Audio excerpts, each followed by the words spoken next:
Hello, everybody. Happy afternoon. Thank you so much for waiting. Such a crazy day. So, yes, I said 12:31, and we're moving. So many briefings. I had something at 1:30, so I thought let's postpone. But good news, we can spend 1 hour together. And I will update you on the actual news and what happened and what will be happening today throughout the day. As you perhaps may have heard, that UN Week is ongoing. Climate Week is ongoing. Bunch of developments in terms of help for Ukraine. Also, the ceasefire calls for ceasefire by President Biden as late as 9:30 p.m. yesterday to for 21 days to have peace along the Lebanon and North Israel border. We're still expecting some answers. This will be more, we'll have more clarity around 4 p.m. as to that. But as to the rest, also a lot of things domestically, so nationally, have been announced. So if you have read the newsletter, I hope you did. It was overwhelming. I've heard your comments, but this week is overwhelming. We have so many news that it's difficult to take in, but it's such a fast developing week that I do my work to inform you and do the justice in terms of work. So news. Onest.substack.com. If you're not following there yet or not subscribed to newsletter, you can choose a free option. You can support. If you support, I'm very grateful for you. But get your news. That is a free source. Get your actual news into your mailbox, and you will have your facts. All right. If you're first time joining, because I usually go live very late at night, please add your voice to our conversation. This here is our conversation.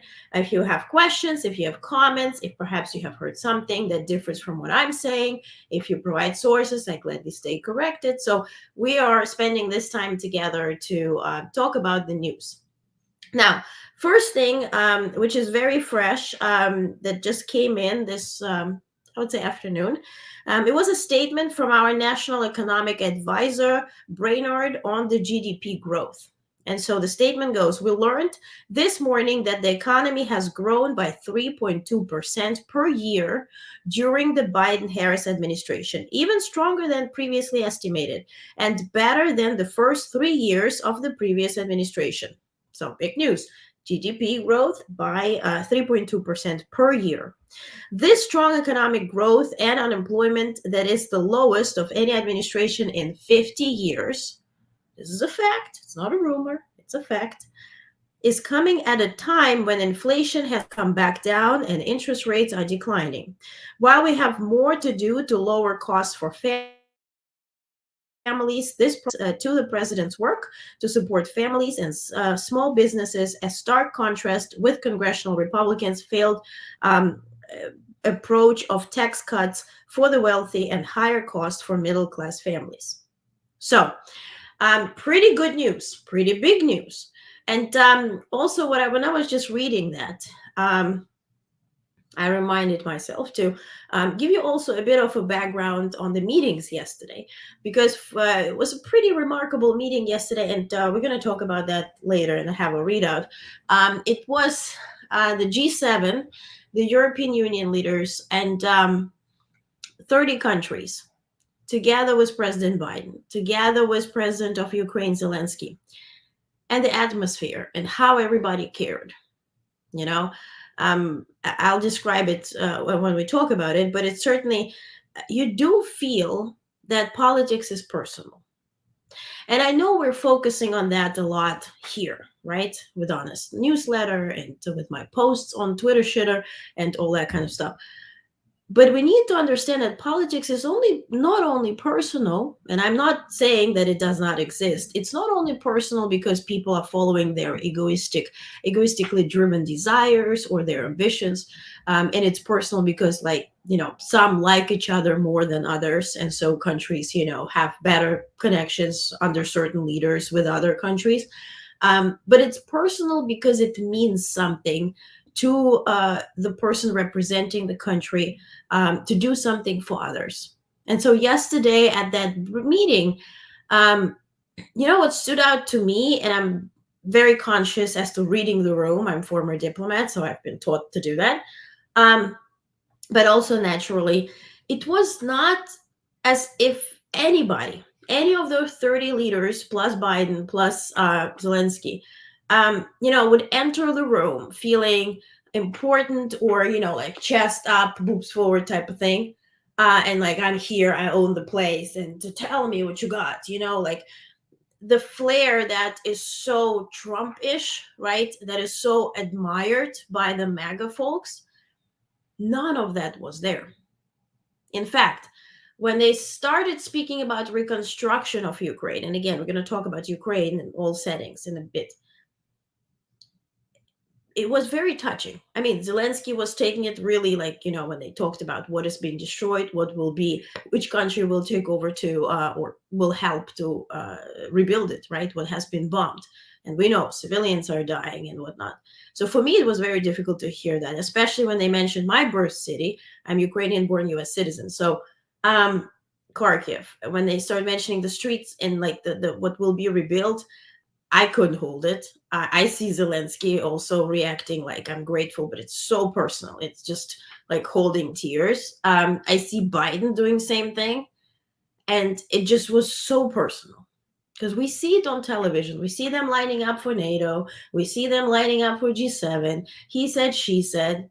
And what interrupted that entire, very personal, political, yet political atmosphere when everything was done?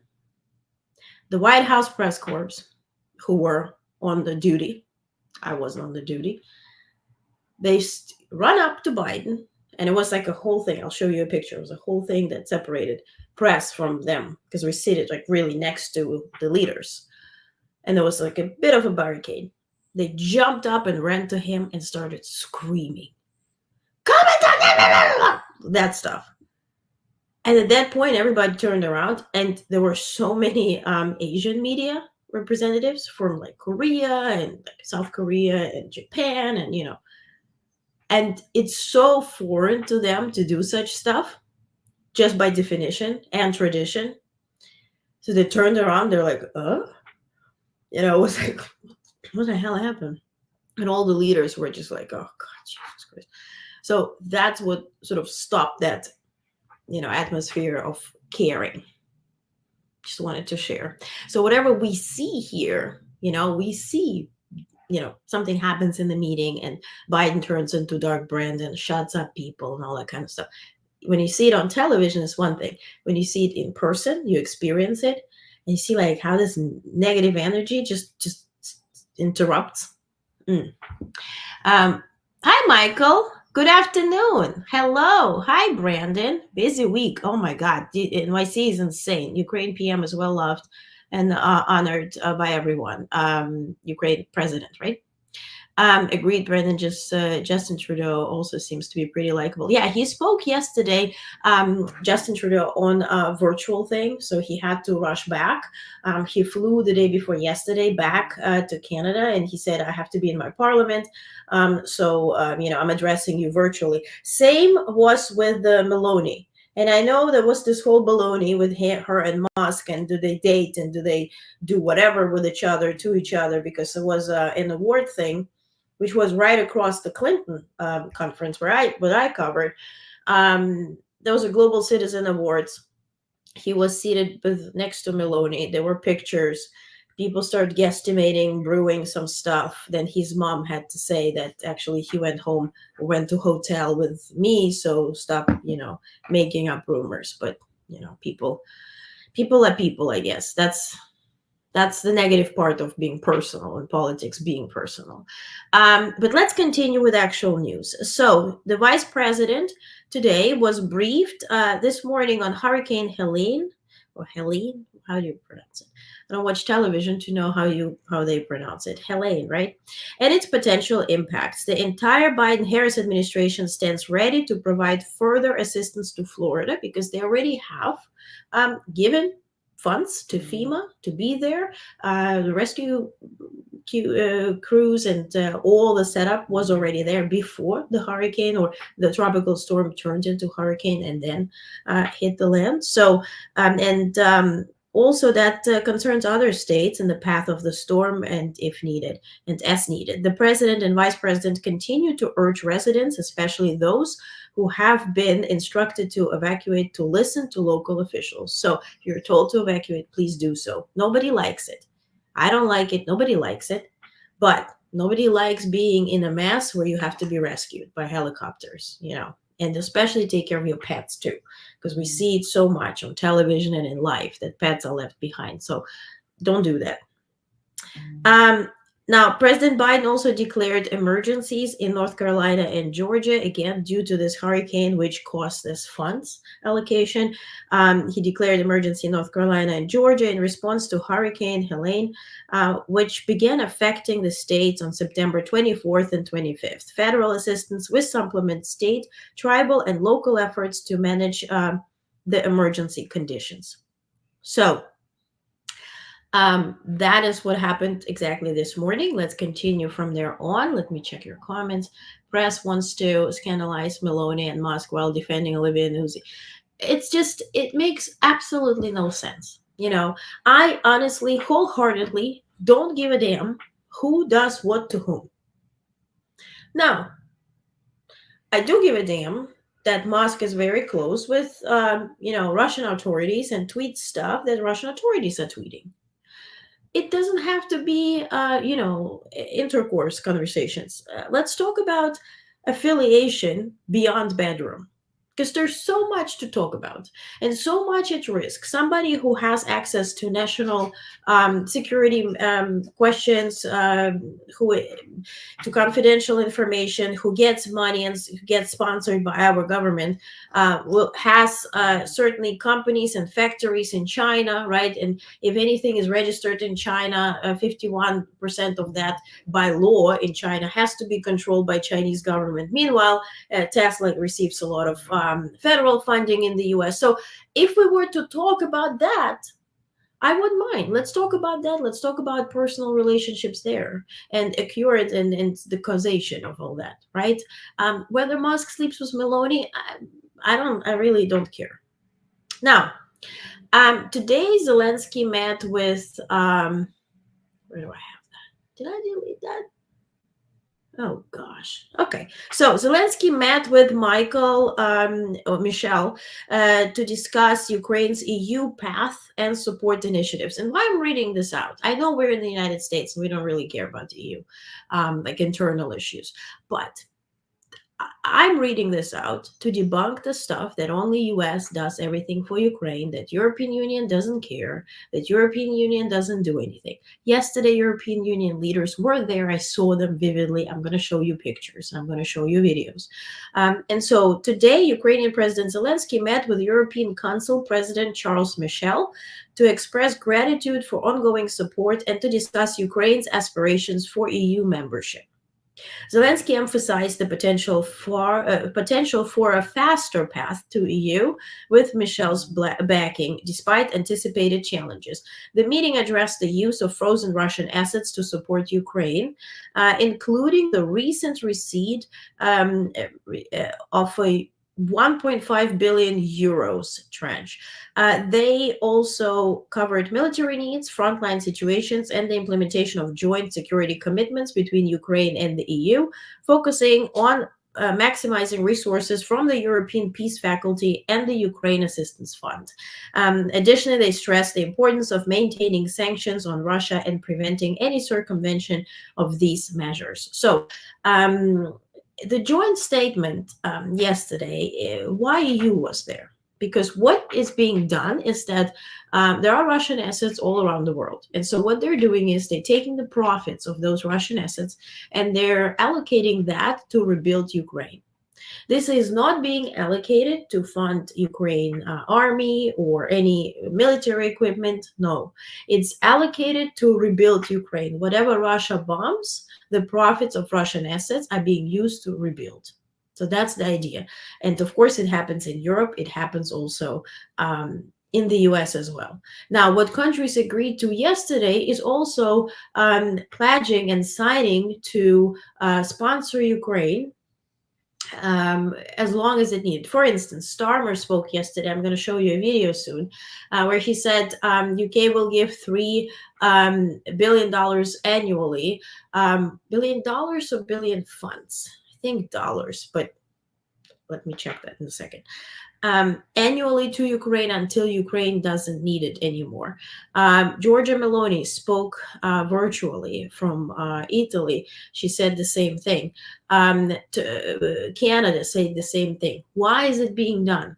Because that is what makes the support for Ukraine, reconstruction and rebuilding Ukraine, Trump-proof, and any other type of leader coming up to any of those countries to lead proof. Right? So even, let's say, worst comes to worst, Trump becomes president, he exits NATO. Then what? So for that reason, European countries have pledged to support Ukraine as long as it's needed to rebuild it, and also militarily. So now Biden announced enhanced support for Ukraine. Also, President Biden welcomed Ukrainian President Volodymyr Zelensky. Actually, we're looking into the future where President Biden will be welcoming at 1:45. Actually, already happened. All right, cool. I'm cool to say. So, President Biden welcomed Ukrainian President Volodymyr Zelensky to the White House, reaffirming the U.S. commitment to support Ukraine and its defense against Russian aggression, highlighting Ukraine's successes, including the defense of Kyiv and reclaiming territory. Biden announced a surge in security assistance to bolster Ukraine's efforts. Now, what did change is that now we're openly talking about Ukraine winning and taking back the territories. That is a big message. This message is way bigger, as to some media still runs around officials. Do you let Ukraine strike inside Russia? And at some point, Starmer said, were you asleep this week? Did you see that we allocated $50 billion from Russian assets in the US? Also in Europe, did you see that we pledged to support Ukraine over the years? Were you asleep? The reset will do anything to make Ukraine a winner and to reclaim territories. Why are you still focusing on this little issue as to, oh, Ukraine's going to strike, it's not going to strike? Nobody will tell you that thing. Now, this is from me. Nobody will tell media that thing, and this is good. I'm media too, but trust me, this is not the headline you want. This is not the clickbait you want, because you will be doing the work for Russians.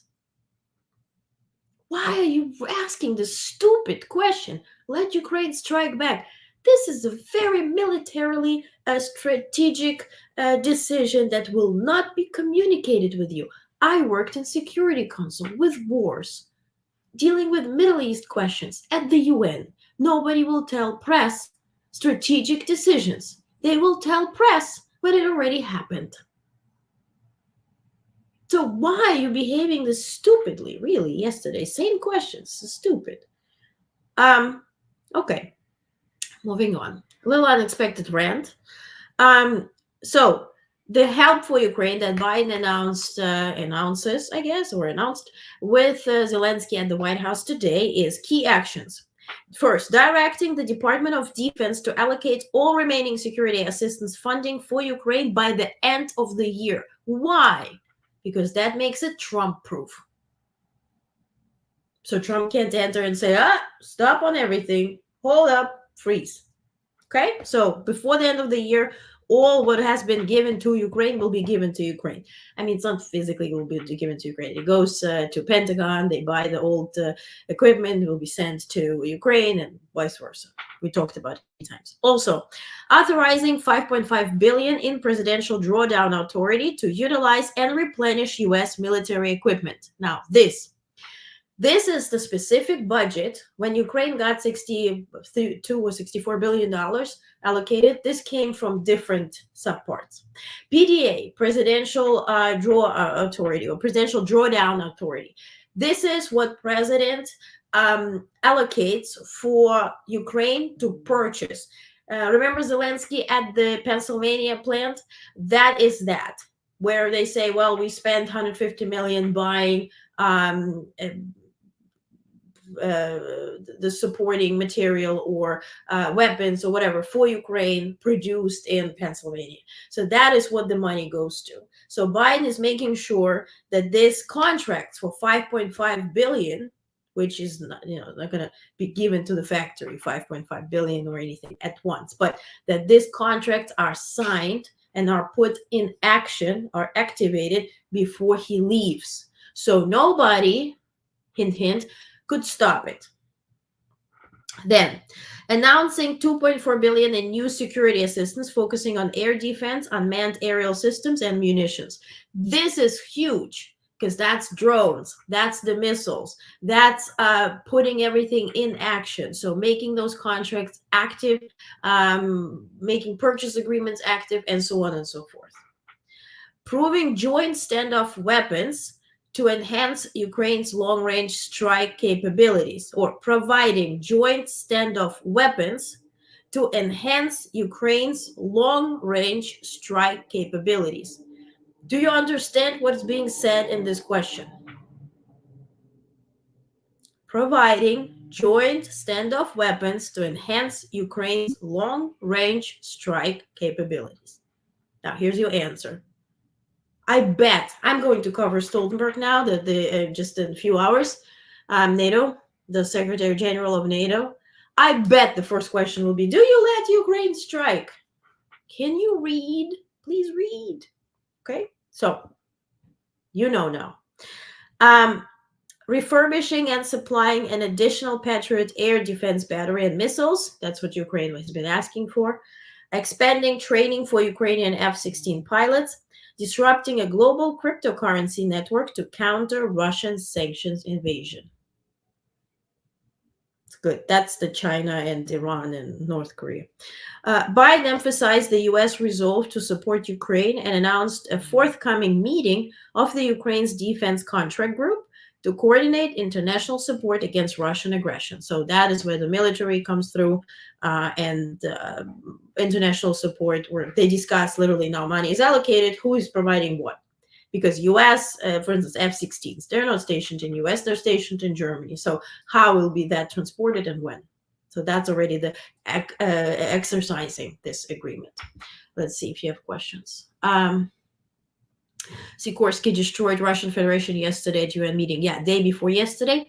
This video is amazing, by the way. It's in the newsletter. It's also on our YouTube. It generated like 200,000 views in just, I think, about 10 hours. So take a look. It's great. It is great. Who controls the assets? Is it a Ukraine treasury or US, NATO? What do you mean assets? Ukrainian assets? Our assets? And what do you mean by assets? Curious how the contributions get distributed. Let me know what you really think, and then I'll answer. Far right is on the rise all over the world, whether for Trump, US, FD company, they all want the same thing, stopping funds for Ukraine. Yash, right? Thank you for joining. It's our first time joining. Appreciate you. Absolutely true. What they launched yesterday, and if you're not subscribed, get your newsletter. It's free. Just read it, because it's not covered in the news. What they launched yesterday, USAID launched Democracy Delivers. It's a program where they invested yesterday altogether $2.8 billion to protect democratic elections and candidates in all the countries worldwide where there are elections, which is huge. That applies to Moldova. That applies to I think Armenia, right, which certainly are connected to Russia. He can take them over without physically taking them over. So he tries to, negotiate with them to be the next country that obliged. So it also has several African countries and so on and so forth. So it's in the newsletter. Read it out. I'm not sure if I'm reading out here, but I think I might be. So that was huge yesterday. And I spoke with USAID and they said, can you come in cover at 2:30? And I said, I'm literally with President Biden, so I can't go like below the levels. And they're like, whatever coverage, I can show you the email, whatever coverage you provide, we would be grateful, because nobody talks about it. And that is huge. And that sends those dictators running. and being shitlessly scared because now US is and how they do it is very smart, by the way. How the money is invested. For instance, take Moldova for an example. They are investing money to protect energy assets and facilities. Why? Because in Moldova, there are oligarchs, like in any Eastern European country, that are controlling those assets and claiming profits, and that's how they buy elections. And so, if it is now has the budget from another side, right, to be independent, it now becomes not a part of a conversation when it comes to elections. So, very smartly done. Medvedev throws out nuke threats every time he gets drunk, and that's like 24/7. I was watching the press briefing earlier, and somebody asked a question about PM's visit to PA, and as why Mike Johnson thinks the election interference, yet he visited you to that. Yeah, I mean, I have a readout on that too. BRICS is there for a reason, and that's to defend Russia and China from sanctions. Indeed. Yep, yep. Talk about interference. KGB told them to knock it off. Yeah, I didn't tune into the briefing because I'm in New York covering. So my question was about the redevelopment funds. Oh, yeah. Okay, Keith, thank you. US controls that for a fact. They opened an office in Kiev, a USAID office that controls the money, right? So they signed the contracts. The office is located in Kiev in the same building as US Embassy. So it's protected by Secret Service or whatever the security there is and whatnot. And they allocated the entire office. On a town hall, I will tell you why. Well, how do I know? Ask me at the town hall. By the way, tonight I'm going to share the link to our town hall meeting. So if you subscribe to our newsletters, you'll get invited. You can ask me questions. We can chit chat. It's off the record. So I'm hoping to host that tomorrow at 7 p.m. in case schedule changes. This will be on Saturday around 12 p.m. Eastern. So I will update you tonight. But this is a crazy week and I have to cover stuff. So they opened an office in Kiev, and so they hired people who are literally monitoring every single direction, whether it is medical aid, whether it is weapons, whether it is ammunition, whether it is security assistance or any kind. So they're controlling literally where it goes in Ukraine. In fact, they're traveling across Ukraine and monitoring how this aid is being distributed. So Ukraine has no authority over that. Ukraine was pissed on that. That's a fact, but they had to go with it. So they are overseeing everything. In the US, if money is allocated to buy something from Pentagon, certainly it only is controlled by US part or international community, right? Depending where the assets are stationed. When it's transferred through Poland to Ukraine, then US representatives are there and then they're in connection with Ukrainians. So to your point, it's very much controlled. Okay, and redevelopment funds, it's really each country said, look, this city, we will rebuild it. And so they control the rebuilding thing. Corruption, anything has corruption. Look at New York with our mayor today. It's disgraceful. But certainly if US controls it, then the probability of corruption, of course, decreases. Now, what am I doing? Yes. So that was today. I scrolled all the way down and had a complete wrong thing. Also later today at 4:30 p.m., around that, Biden-Harris administration will announce executive orders to combat gun violence. And I have a readout. So President Biden and Vice President Harris will announce a new executive order aimed at enhancing school-based active shooter drills and addressing emerging threats from machine gun conversion devices and unserialized 3D printed firearms. The initiative builds on previous actions to reduce gun violence following significant funding and legislative efforts, including the bipartisan Safer Communities Act. So the executive order establishes an emerging firearms threats task force to assess and combat the risks posed by these firearms technologies, which have been increasingly linked to crime. Additionally, it mandates federal agencies to improve active shooter drills in schools, focusing on minimizing trauma and enhancing effectiveness. Further actions include promoting safe gun storage, clarifying Medicaid reimbursement for firearm safety counseling, and funding community violence intervention programs. The administration emphasizes the need for Congress to enact more comprehensive gun safety legislation, including universal background checks and assault weapon bans, to further prevent gun violence and save lives. So, the thing with Medicaid is huge. If you can claim Medicaid benefits for following training about gun storage, also the 3D printing. What they said, in fact, you know how much it cost to print a gun with a 3D system, whatever, within just 30 minutes? 40 cents. And so, for that reason, there are many guns introduced to the market, off market, that don't even have serial numbers. So that whole thing has to be, monitored in some way. And so that's their way to do it. Okay, I was wondering when Biden Harris and we're going to talk about that. Saw a brief thing about it, but didn't catch the time. Yeah, around 4:45, same time as Trump renting press conference. Yes, they invited me to this goddamn press conference. Take a look. I got this. Please come to this Trump Tower 4:30. Unfortunately, I'm covering Jens Stoltenberg at the exactly same time, exactly in New York City. So not able to. Yes, they have known ghost guns. Exactly. Yeah. So that's a way. And then, of course, President will talk about Congress passing the laws, answering with more than just thoughts and prayers to all the gun violence that we're facing. Also, U.S. announced over $686 million in support for displaced persons in the Western Hemisphere. So, at the fourth ministerial meeting on the Los Angeles Declaration on Migration and Protection, Secretary Blinken unveiled more than $688 million in additional humanitarian, development, economic, and security assistance to address the needs of displaced persons, migrants, and host communities in the Western Hemisphere. This funding responds to the unprecedented displacement crisis, particularly affecting over 7.7 million Venezuelans due to ongoing political and economic turmoil.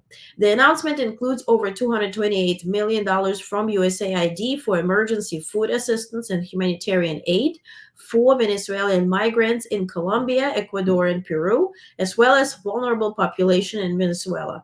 Additionally, more than $49 million will support economic development and integration efforts for migrants, helping them regularize their legal status and access labor opportunities in countries facing workforce strategies. So it's pretty interesting. Venezuela had elections. Gonzalez won. Maduro said he won. We're still asking him to come back to democracy, and Maduro is very pro-Russian, and Russia controls their gold reserve in Venezuela, but we're still helping the migrants. Honorable. Now, also, United States has announced nearly $424 million in additional humanitarian aid for Sudan. By the way, at the Clinton conference, the representatives from Sudan spoke about what happens there. And it's 12 million people are suffering, and the famine has been declared.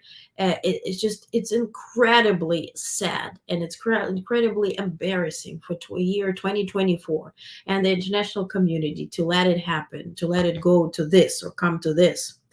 So, $424 million for additional humanitarian aid for Sudan and neighboring refugee hosting countries, including $276 million from USAID and more than $147 million from the Department of State.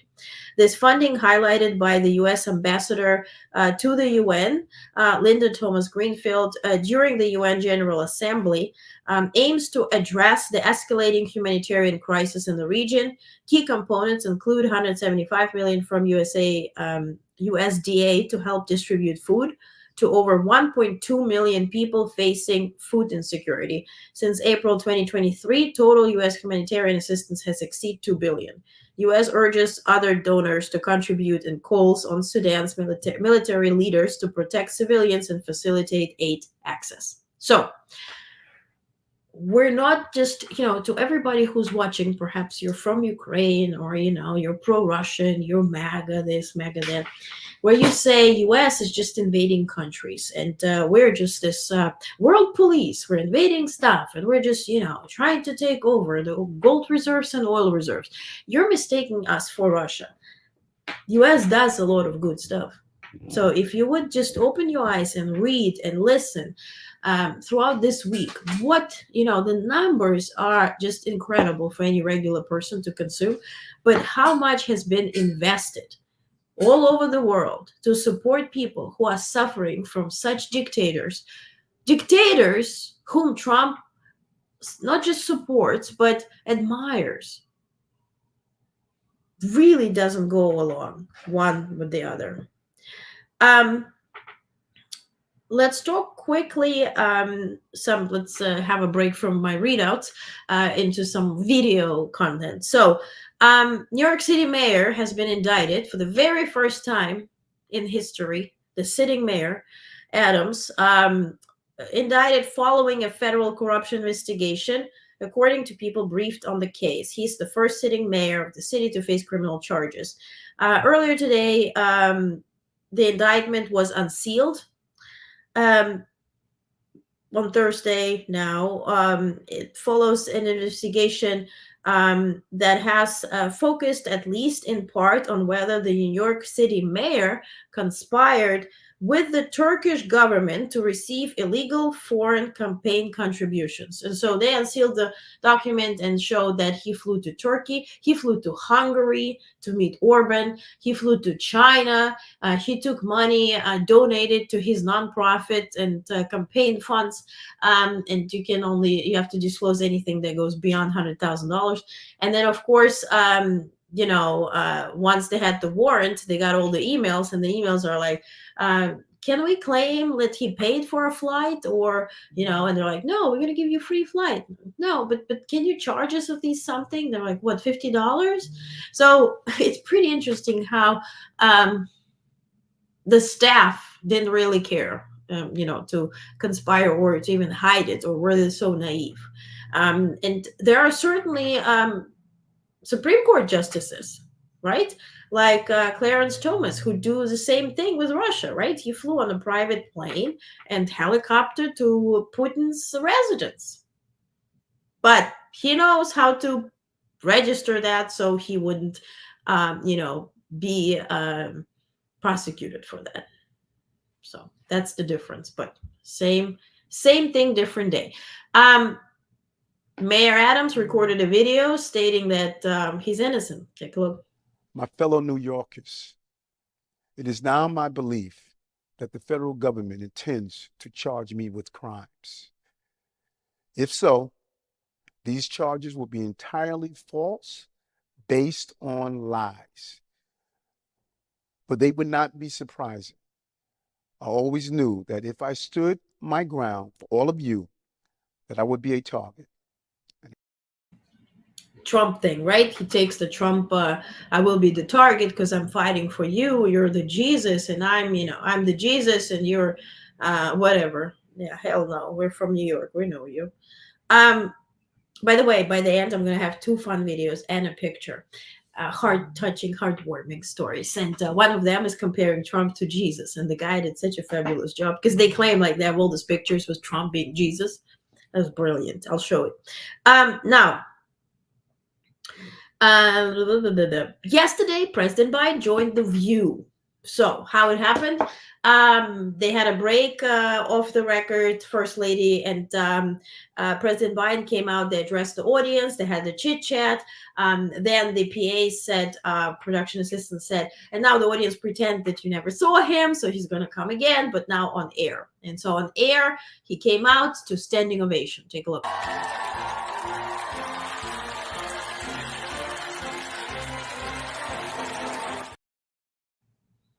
X reduces the quality of video. So my apologies if you had to guesstimate who is Biden.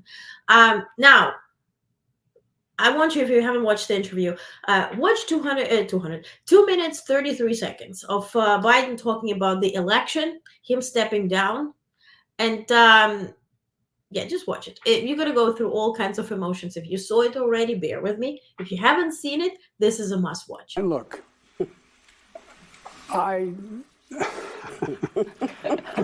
never fully believed the assertions that somehow there was this overwhelming reluctance of my running again.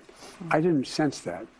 And although the polling, as I said, Biden's polling was different, the fact of the matter is my polling was about, we're always within range of beating this guy. Yeah. And, what I did was, I think there were, it makes sense. There were some folks who would like to see me step aside so they have a chance to move on. I get that. That's just human nature. But that wasn't the reason that I stepped down. I stepped down because I started thinking about it. You know, it's hard to think of, I know you're only 30, but it's hard to think of, it's hard for me to even say how old I am. No, I'm serious. I don't know. Why is that? I give my word. It's like, holy God, that can't be right. that just can't be right. I'm your age, by the way. The number gives me vertigo. No. Yes, it does. I am. I'm your age. No woman close to me is as old as I am. None. I'm telling you, sir. Right now they are. And Mr.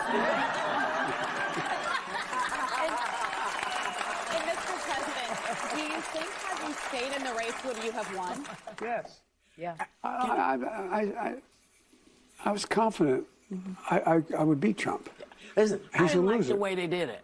I'm going to just say it out loud because nobody says it out loud. I didn't like the way it was done publicly. I thought they could have done this in a different way because we didn't need to hear all the inner fighting. I didn't like it. I'm saying it to you. You were my ride or die. I was going wherever you were going, that's what I was doing. So I just wanted to say that because I always felt you were going to probably do 4 years and then try to figure out where to go with Kamala. Then he just wouldn't go. He was like a bug. He just kept being there. He was like a bug right there. Zzz. So you felt... That's what was needed, and you did it. And I just want to say thank you. But thank you for everything you've done in my entire lifetime.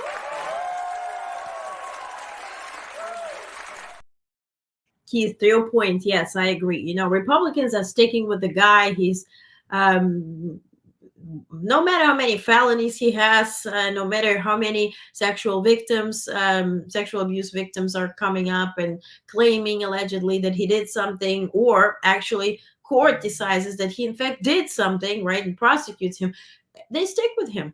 They just stick with the guy. That's admirable.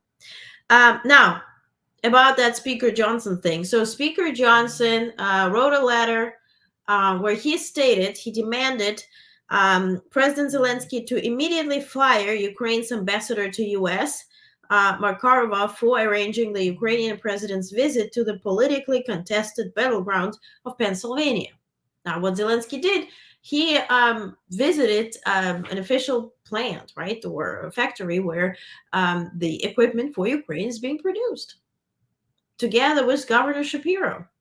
How is that affecting, any election? Do you really think that, or maybe it's true, that MAGA people will think that it's anti-Trump? Why?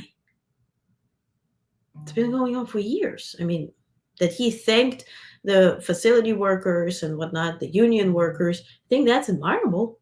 That's wonderful. Now that Trump declined meeting with Zelensky after pooping on him for 3 days, calling him the best deal maker and whatever. And by the way, in Ukraine, still bloggers who love Trump, for some, don't tell me, don't ask me some reason. They're like, Trump praised Zelensky because he's a businessman. And he said, Zelensky is the sales guy, the best sales guy. So he praised him. No, he didn't praise him. Please. Now, Zelensky held a meeting yesterday with NATO Secretary General Jens Stoltenberg in New York. The head of state, Zelensky, praised the significant long-term efforts to support Ukraine during Jens Stoltenberg tenure at the NATO Secretary as the NATO Secretary General. Among the main topics of discussion were the need to enhance Ukraine's air defense, including the expedited way delivery of additional systems, and the continued effort on an invitation for Ukraine to join NATO as soon as possible. Now, what does happen October 1st? Jens Stoltenberg is stepping down. He's not stepping down, but he's finishing his term. He stayed over a decade as the head of NATO. And next will be the former Prime Minister of Netherlands, Rutte. He will be the next leader of NATO. And so today I'm covering Stoltenberg, and I will be asking questions about his legacy and what he thinks NATO did well, what NATO didn't do well, could have done better, especially now, given the full-scale invasion of Ukraine. So now let's talk about the event that I'm referring to that was yesterday. So this was the event with G7 and 30 other countries, including President Biden. You see here Prime Minister of UK Starmer, you see President Biden, you see President Zelensky, you see Ursula von der Leyen, the lady in beige. That's the head of EU. So at the G7 plus Ukraine meeting in New York, over 30 countries and the European Union adopted a joint declaration for support for the recovery and reconstruction of Ukraine. Key world leaders, including Biden, Zelensky, European Commission President Ursula von der Leyen, UK Prime Minister Starmer, Italian Council of Ministers President Giorgia Meloni, and Canadian Prime Minister Trudeau delivered speeches reaffirming their commitment to Ukraine's future. President Biden emphasized the international community's determination to support Ukraine both militarily and economically, announcing upcoming actions to accelerate military aid. He also noted that frozen Russian assets would be used to help rebuild Ukraine. The video, Biden's speech, about 5 minutes, I recorded it. I put it in your newsletter. Please watch it if you haven't yet. You can also watch it on YouTube. Now, Zelensky highlighted the importance of the joint commitment, focusing on the coordination of recovery efforts through the Ukrainian donor platform. He expressed hope that this support would have tangible effects by the end of the year and emphasized the benefits that would come to those who assist Ukraine. So again, I posted his speech also in the newsletter and on YouTube, so you can watch it. Now, the main points of this declaration that they signed include, first, comprehensive support for Ukraine's reconstruction with an emphasis on its path to EU membership, coordination of efforts through the Ukrainian donor platform, provision of $50 billion in financial assistance, partially sourced from frozen Russian assets. Now, here's the beginning of the speech from Ursula von der Leyen, who joined the EU leader who joined the meeting and addressed President Zelensky and other members. President Biden, President Zelensky, fellow leaders. In a few weeks, the world will mark 1,000 days of Russia's full-scale invasion. So many innocent people have been killed. So many cities have been razed to the ground. So many families have been torn apart. One day we will know how many young men and women were killed in this imperialistic war. But there's something we already know today. Peace cannot be taken for granted.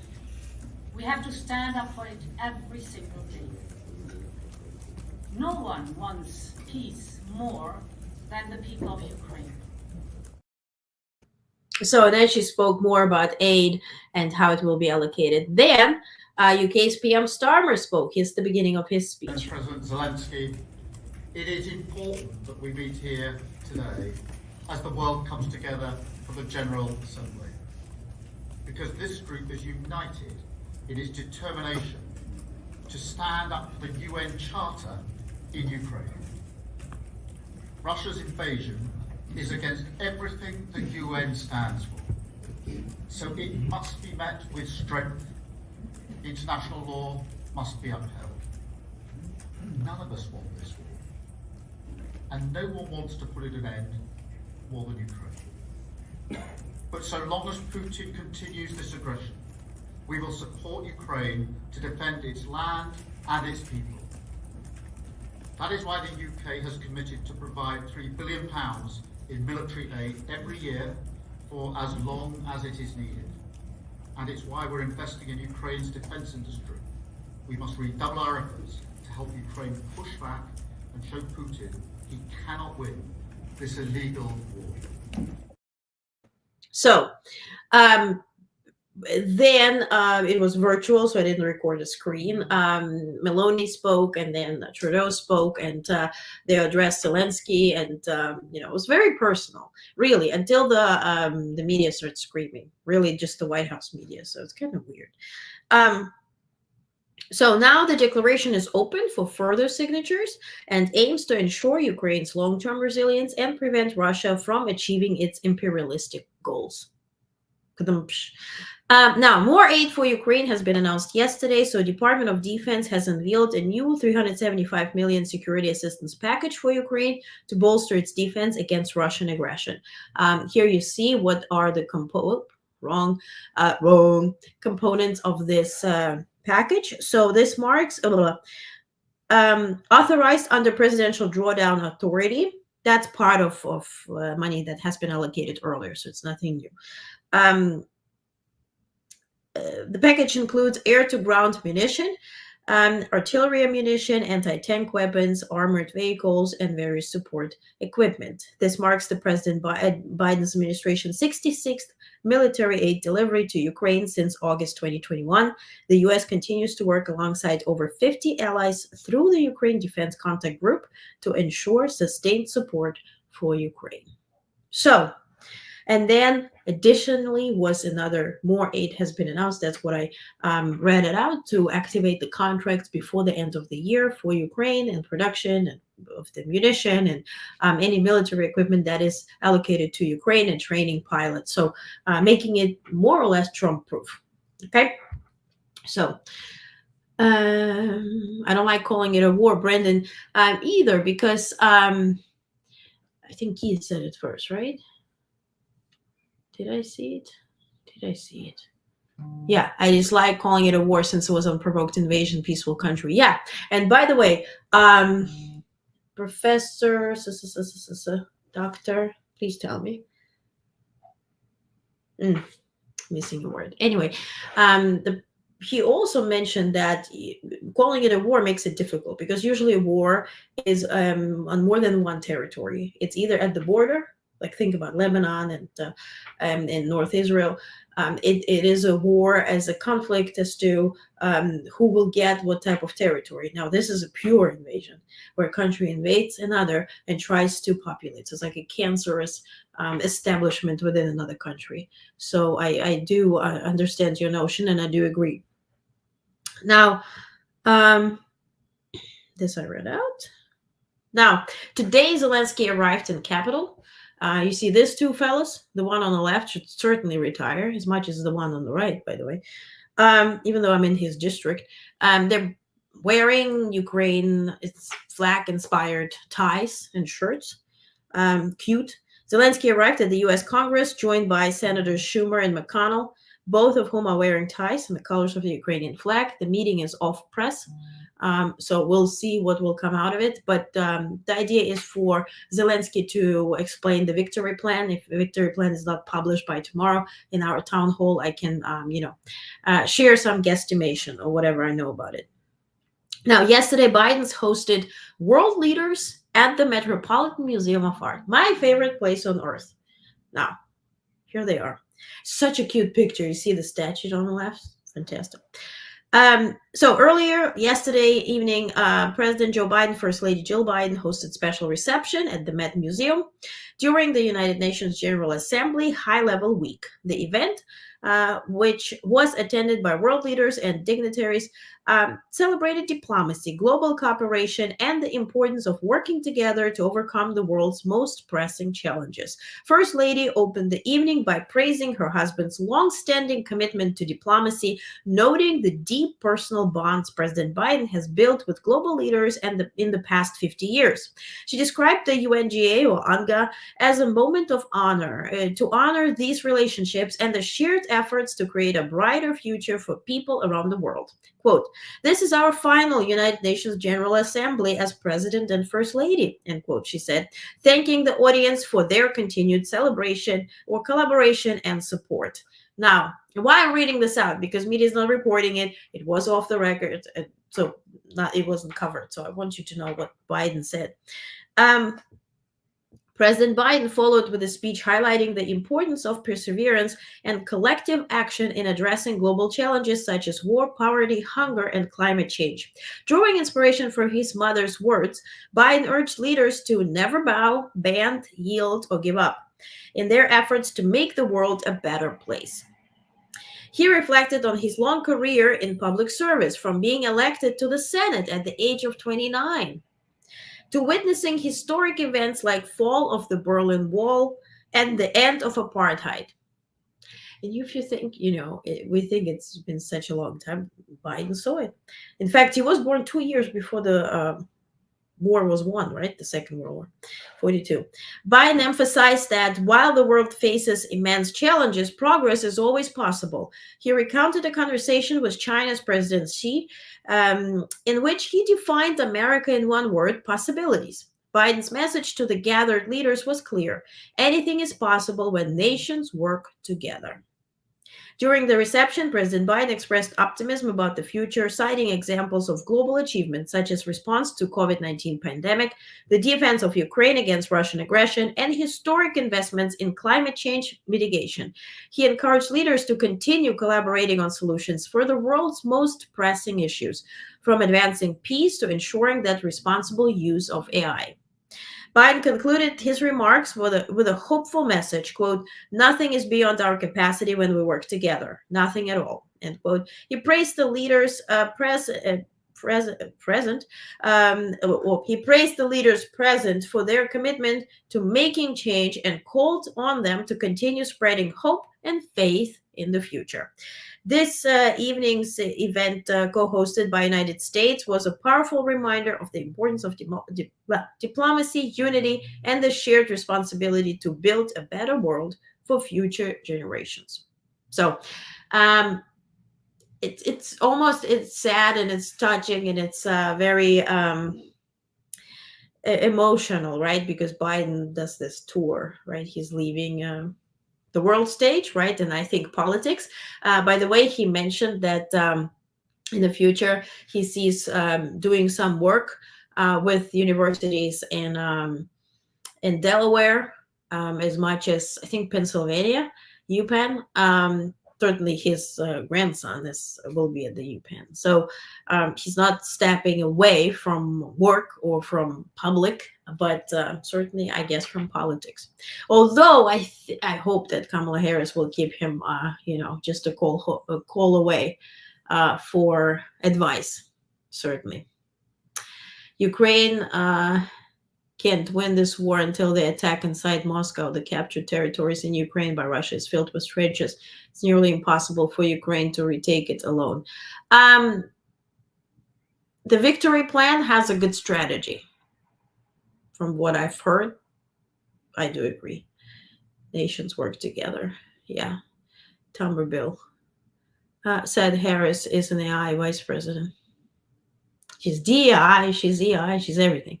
And Brent, that's why America first. Isolationism is so toxic and stunts global growth. Yeah, if anything, this is very provoking for other countries too, when now we have to unite against real threats.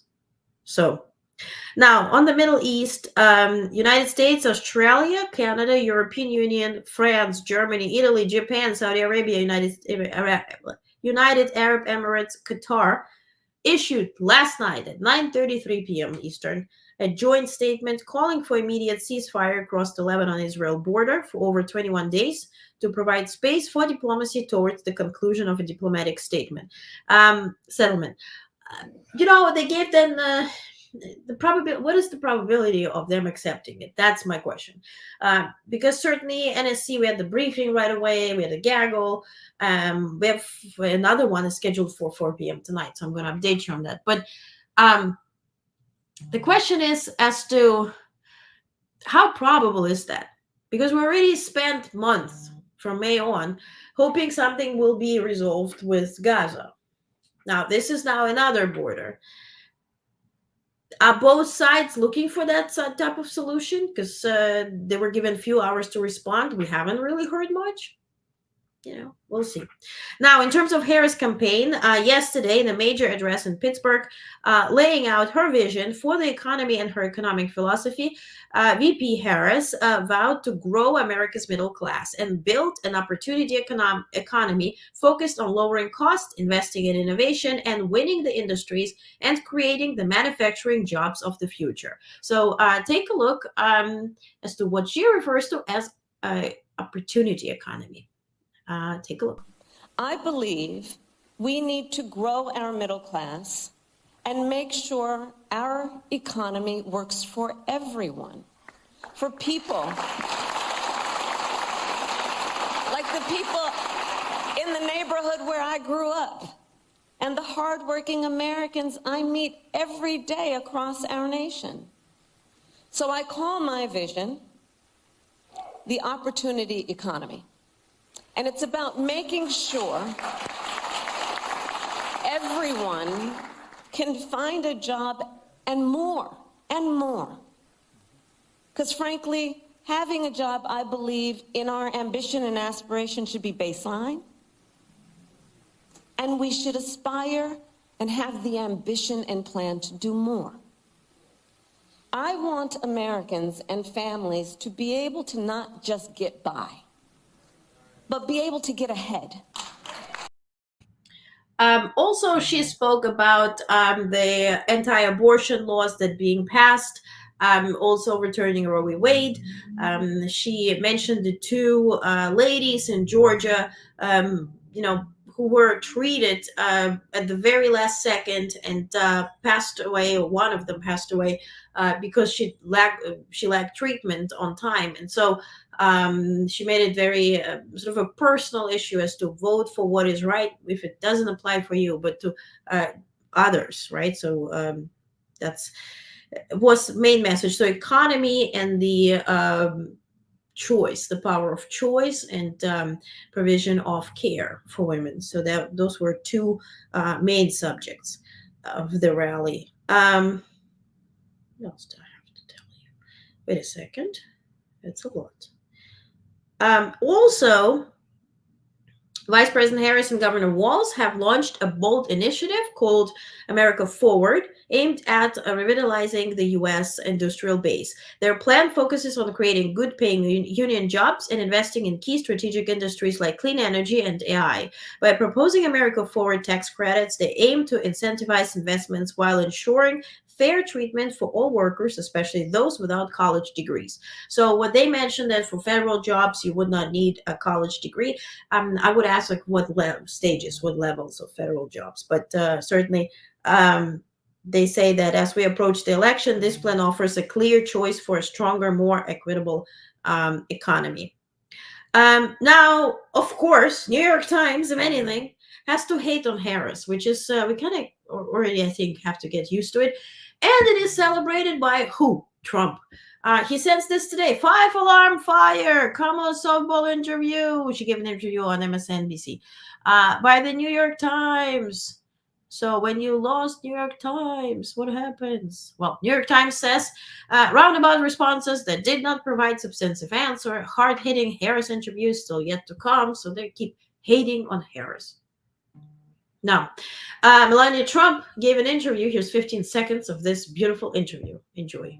How do you feel when people say they don't like him? What do you wish they knew about him? That he's really a family man. He loves his family. He loves this country. Governor Walz will promote voter registration at Michigan football game.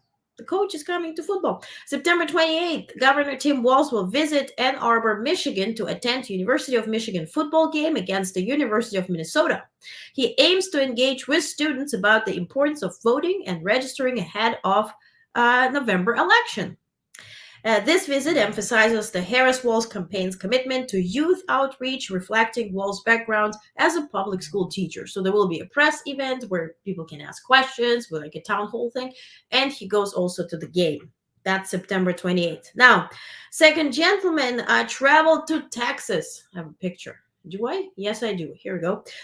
During recent two-day tour across Texas, second gentleman Douglas Emhoff headlined the Texas Democratic Party's Freedom to Vote rally in San Antonio. He participated in record-breaking fundraisers. They didn't disclose how much, I asked, and even made a stop at Whataburger. Emhoff emphasized the commitment of Democrats, including Vice President Kamala Harris and Governor Walz, to protect voting rights nationwide. He was joined by notable figures such as Beto O'Rourke. How do you pronounce? Anyway, Julian Castro and comedian Cristela Alonso. At the rally, he stated, "I'm committed to voting rights. People died for the right to vote in this country." Beto O'Rourke. Anyway, it was so funny when I saw Zelensky reading out the English stuff, and then he had to pronounce it several times. I was like, "Oh, that's a Ukrainian thing. Now I know." And MAGA hates it. And I read those comments. I'll get better. It's okay. And she lifts her eyebrow. Yeah. What can I say? I mean, this town hall. I give you my response at a town hall. Whataburger, is that like a fake meat? I don't know, right? Again, all candidates was chosen as VP and still a win. Yeah. Okay, so stories to think about. Very good 2 videos and a very good letter from Biden. Let's take a look. First, let's watch a mother talking about her fears parents share these days. Take a look. Tell us your name and where you're from. Hi, I'm Danielle, and I'm from Elm Grove. I grew up in Tosa. I also went to Marquette. We have a lot of Marquette alums around here. And I have 3 young kids. I have a 7-year-old, an almost 5-year-old, and a 2-year-old. And I think one of the things that we haven't really addressed is what will keep our kids safe. We've heard a lot of rhetoric about, I'm afraid of my kids seeing a drag queen, which I have taken my kids to drag queen story hour. It is like going to any other princess party. Like, there is nothing sexual about a drag event that is geared towards children. If you would take your kids to see Peter Pan the musical on Broadway, Mary Martin played Peter Pan in the 1950s. There is nothing scary about it. What is scary is the idea that I think every single day when I drop my kids at school, will I see them come home, or will someone come into the school and shoot them? And I also think, as my kids get older, will they be made to feel othered because people were afraid of their self-expression, and so then they will harm themselves? My dad died of suicide about 11 years ago. I'm so sorry. Thank you. And he was very easily able to access a gun in this state, despite having a history of mental illness. So when I think of things that are scary, when I put my kids to bed at night, I'm not afraid of a drag queen story hour. I'm afraid of what's actually going to happen to them.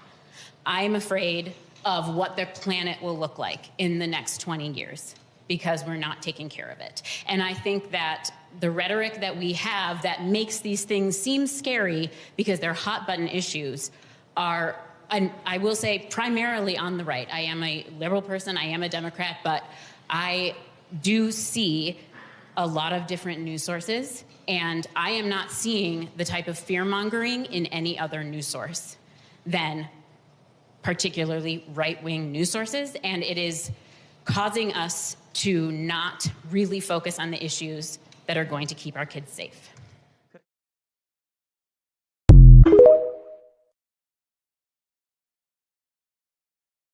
All right. Now, next one is about a guy comparing Trump to Jesus, which MAGA claims that he's a Jesus. I'm getting water. Let's take a look. Christian nationalists have taken Trump as their new Christ because he's everything the first one was not. Jesus was poor. Trump is rich. Jesus was meek. Trump is a bully. Jesus lost. And Trump is obsessed with winning. I honestly think that if Donald Trump and J.D. Vance met Jesus today, they would ridicule him as a single, childless hippie. And in fact, Donald Trump Jr. explicitly rejected Jesus' Sermon on the Mount. He said, turning the other cheek has, quote, gotten us nothing. How did we get to the point where loving your enemy is weak and loving your neighbor is woke? I mean, they are literally rejecting the central teachings of Jesus because those teachings don't serve their own self-interest. Christian nationalism is not about the way of Jesus. It's about the pursuit of power.